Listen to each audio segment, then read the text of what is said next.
न जाने आज से पहले आपने कितनी इंस्पायर स्टोरीज देखी होंगी, न जाने कितनी मोटिवेशन वीडियोस देखी होंगी, लेकिन आज ये वीडियो आपके लिए बहुत ज़्यादा स्पेशल होने वाली है। बिकॉज जो बातें आज इस वीडियो के थ्रू आप तक पहुंचाने जा रहा हूँ वो न सिर्फ आपका दिमाग खोल कर रख देगी, बल्कि आपके सोचने का तरीका और लाइफ दोनों बदल कर रख देगी। कहते हैं कि दुनिया में लगभग सभी का दिमाग एक जैसा ही होता है। हाइट, वेट, रंग रूप को छोड़कर अगर बात की जाए तो हर इंसान दिखने में एक जैसा ही होता है। तो फिर ऐसा क्यों है कि दुनिया की 8 अरब आबादी से सिर्फ 5% लोग ही लाइफ में सक्सेस हैं? उन 95% लोग सिर्फ उन 5% लोगों के लिए काम कर रहे हैं। The reason is a positive think. Positive think एक क्रिएटिव थिंक होती है और अपनी इस क्रिएटिव थिंक को रियल में बदलने के लिए जबरदस्त विल पावर, इच्छा शक्ति की जरूरत होती है, जो उन 5% लोगों में कूट कूट कर भरी होती है। बस यही सोचने का तरीका अलग अलग होने की वजह से 95% लोग उन 5% लोगों के अंडर काम कर रहे होते हैं, क्योंकि वो क्रिएटिव होते हैं, उनकी विल पावर, इमेजिनेशन पावर बहुत ज़्यादा होती है। बट 95% लोग इनके अंडर काम कर रहे हैं। इसका रीज़न क्या है? आखिर इसकी शुरुआत कहाँ से होती है? सबसे बड़ी वजह क्या है? 2 things are the main reason. 2 चीज़ें इसकी सबसे बड़ी वजह है। पहला कंफर्ट जोन और दूसरा एनवायरनमेंट, आसपास का माहौल। यही 2 चीज़ें इसकी सबसे बड़ी जिम्मेदार हैं। चलिए पहले बात करते हैं कंफर्ट जोन की। What is comfort zone? ये कंफर्टेबल जोन क्या है? कंफर्टेबल जोन को हिंदी में आरामदायक दायरा बोला जाता है, जो एक ऐसी मेंटल और सोच का वो दायरा होता है जो आपकी काबिलियत को अपने सीमित दायरे में बांध कर रख देता है। और तो और ये आपको एक ऐसे कुएं का मेंढक भी बना देता है जिसमें आपको हमेशा यही लगता रहेगा कि जो है बस यही है, इसके आगे कुछ नहीं है और इससे बड़ा कुछ हो ही नहीं सकता। यानी ये वो दायरा है जिसके अंदर धीरे धीरे आपकी इमेजिनेशनल पावर, विल पावर खत्म होती चली जाएगी। न तो आपका कुछ भी अलग और क्रिएटिव करने का मन करेगा और ना ही ज़्यादा दिमागी और शारीरिक मेहनत करने का मन करेगा। ये अपना सबसे पहला अटैक आपकी पॉजिटिव थिंक और इमेजिनेशन पावर पर करती है, जिसके चलते आप जीवन में कोई बड़ा और महान लक्ष्य बना ही नहीं पाते। जब इमेजिनेशन पावर काम ही नहीं करेगी तो आप महान लक्ष्य के बारे में विचार कैसे करोगे? और मान भी लो आपने कोई महान लक्ष्य बना भी लिया तो उसे रियलिटी में बदलने के लिए एफर्ट्स ही नहीं कर पाओगे। सपनों को सच में तभी बदल पाओगे ना जब विल पावर काम करेगी। क्यों? क्योंकि कंफर्टेबल जोन का दूसरा अटैक आपकी विल पावर पर होता है, जिसमें आपका कोई भी मेंटली और फिजिकली मेहनत करने का मन ही नहीं करेगा। बस आपका मन एक आरामदायक स्थिति में ही रहना पसंद करेगा। क्यों? क्योंकि आपकी उस जोन में रहने की आदत बन चुकी होती है। आपको ऐसी लाइफ स्टाइल से प्यार हो चुका होता है। अगली जगह पर आप तभी पहुंच पाओगे ना जब पहली जगह को छोड़ोगे। यानी जीवन में आगे बढ़ना है तो कंफर्ट जोन को छोड़ना ही पड़ेगा। ये कंफर्ट जोन हर जगह पाया जाता है, फिर चाहे वो सरकारी जॉब हो, प्राइवेट जॉब हो या खुद का कोई बिजनेस या कोई स्कूल, कॉलेज, हर जगह पर आपको ये कंफर्ट जोन वाले इंसान मिल जाएंगे। एग्जाम्पल, 2 बिजनेसमैन है, एक कंफर्ट जोन के अंदर है, एक कंफर्ट जोन के बाहर है।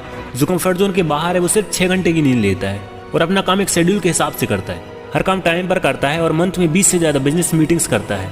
वहीं दूसरा इंसान है जो कंफर्ट जोन के अंदर है, जो सुबह 8 बजे सोकर उठता है और उसका कोई भी काम शेड्यूल के साथ नहीं होता। और जाहिर सी बात है, जो शेड्यूल के साथ काम नहीं करता तो वो लेजी है और मंथ में सिर्फ 10 बिजनेस मीटिंग्स करता है। तो जाहिर सी बात है कि जो बिजनेसमैन कंफर्ट जोन से बाहर है उसको ज़्यादा ऑर्डर मिलेंगे, उसकी सेल ज़्यादा होगी और उसका टर्नओवर भी ज़्यादा होगा। उसके मुकाबले कंफर्टेबल जोन वाले व्यक्ति का बिजनेस लो होगा, ऑर्डर कम मिलेंगे, देन टर्नओवर भी कम होगा। तो कंफर्ट जोन क्या है आपको समझ आ गया होगा। दूसरी सबसे बड़ी वजह है इन्वायरमेंट, हमारे आसपास का माहौल। इसकी शुरुआत हमारे बचपन से ही हो जाती है। घर में कोई बड़ा आदमी है और सरकारी प्राइवेट जॉब कर रहा होगा तो घर का माहौल भी वैसा ही बना होगा, जॉब वाला, जहाँ अक्सर ये कहा जाता है कि देख ले बेटा, तेरे को इतना पढ़ा लिखा रहा है, इतना पैसा लगा रहा है, तो बढ़िया सी जॉब हासिल करनी है, तेरे को नाक नहीं कटाना है, बढ़िया सी कंपनी में जॉब लेनी है। बेटा डॉक्टर बनना है तेरे को, पैसा बहुत है इसमें। बेटा इंजीनियर बनकर दिखाना है, मेरा सपना है, समाज में नाम रोशन करना है। अब कोई बेटा या बेटी से तो पूछ लो इसकी इच्छा क्या है और कैसे डॉक्टर, इंजीनियर, IAS, IPS बनकर इस समाज में नाम रोशन होता है और कुछ नहीं है। खैर, इसके बाद नंबर आता है स्कूल कॉलेज का, जहाँ पर सारी पढ़ाई को उद्देश्य घुमा दिया जाता है जॉब की तरफ, जहाँ पर सिखाया जाता है कि जॉब कैसे लेनी है, खुद को कैंपस प्लेसमेंट के लिए कैसे तैयार करना है, इंटरव्यू कैसे पास करना है। मतलब क्रिएटिविटी की कोई बात ही नहीं करता। लोगों की नीड्स को देखते हुए आइडियाज के ऊपर कोई बात ही नहीं करना चाहता। बात होती है तो सिर्फ जॉब की। सिखाया जाता है रोजगार कैसे हासिल करें, लेकिन कभी ये नहीं सिखाया जाता कि रोजगार कैसे क्रिएट करें। यानी आधी जिंदगी जो ज्ञान हासिल करवाया जाता है वो भी सिर्फ जॉब के लिए। ऐसा माहौल बना दिया जाता है कि हमारे दिमाग पर जॉब वाली मानसिकता का ऐसा ठप्पा लगा दिया जाता है जिसका क्रेज जिंदगी भर बना रहता है। Interview, job, campus, company, salary promotion, salary promotion, salary promotion, बस यही विचार दिमाग में जिंदगी भर घूमते रहते हैं। फिर इन विचारों से आगे जाकर हमारा मन कुछ और सोचना ही नहीं चाहता।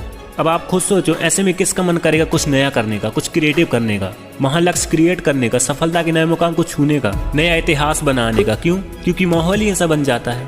एक छोटी सी स्टोरी सुनाता हूँ जिससे क्लियर होगा कि इन्वायरमेंट का कितना असर होता है हमारी लाइफ पर। एक बच्चा इंडिया में पैदा होता है और एक बच्चा USA में पैदा होता है। इंडिया का जो बच्चा है वो इंग्लिश बोलना चाहता है और यूएसए का जो बच्चा है वो हिंदी बोलना चाहता है। तो इन दोनों के लिए ये थोड़ा टफ है, नामुमकिन नहीं है लेकिन मुश्किल है। मगर इंडिया के बच्चे को बचपन में यूएसए में छोड़ दिया जाए और यूएसए के बच्चे को इंडिया ले आया जाए तो क्या उन्हें हिंदी और इंग्लिश सिखाना कोई मुश्किल काम है? नहीं है, उन्हें सिखाने की जरूरत ही नहीं है, वो खुद सीख जाएंगे। ये असर होता है हमारे इन्वायरमेंट का। जैसे माहौल में हम रहेंगे हम वैसे ही बनते चले जाएंगे।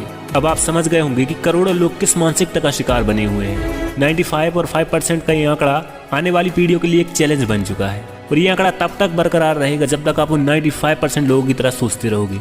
यदि आपको इन 95% लोगों का हिस्सा बनना है तो ये सोच आपको ही मुबारक हो।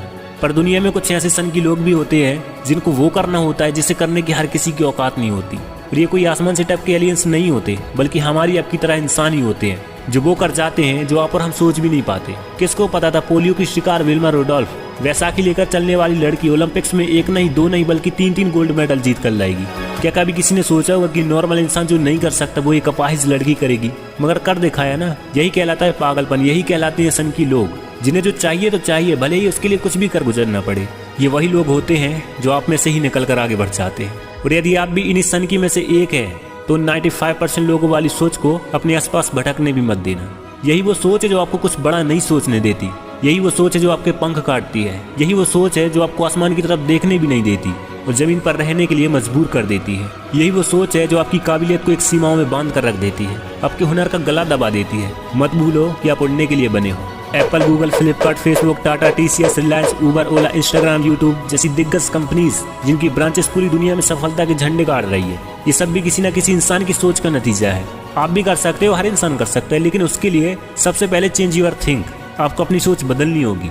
एक छोटे स्तर से शुरुआत करके आगे बढ़ना होगा, अपने कंफर्टेबल जोन से बाहर निकलना होगा। और अगर आप वही करोगे जो अब तक करते आए हो तो आपको सिर्फ वही मिलेगा जो अब तक मिलते आया है। अब फैसला आपके हाथ में है। इस वीडियो को देखने के बाद आपका फैसला क्या है कमेंट करके जरूर बताना। उम्मीद करता हूँ कि आज की इस वीडियो से आपको मोटिवेशन जरूर मिली होगी। मैं चाहता हूँ कि ये वीडियो उन लोगों तक पहुँचे जिन लोगों का हौसला कमजोर हो चुका है, जो सोचते हैं कि मैं लाइफ में कुछ नहीं कर सकता। जो लोग अपने टारगेट तक नहीं पहुँच पाए हैं, मुझे यकीन है कि इस वीडियो को देखने के बाद उन्हें कुछ कर गुजरने की मोटिवेशन जरूर मिलेगी। तो बस आज की वीडियो में बस इतना ही। ऐसी ही और वीडियोस देखने के लिए AN चैनल को सब्सक्राइब करना। जय हिंद, जय भारत।